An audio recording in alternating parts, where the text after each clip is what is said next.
کوہ طور کی قسم اور اس کتاب کی جو لکھی ہوئی ہے کشادہ ورق میں، اور آباد گھر کی اور اونچی چھت کی، اور جوش مارتے سمندر کی، کہ تمہارے پروردگار کا عذاب واقع ہو کر رہے گا اور اس کو کوئی روک نہیں سکے گا۔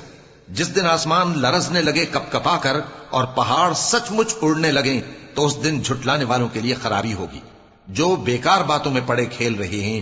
جس دن ان کو آتش جہنم کی طرف دھکیل دھکیل کر لے جائیں گے اور کہا جائے گا یہی وہ جہنم ہے جس کو تم جھوٹ سمجھتے تھے۔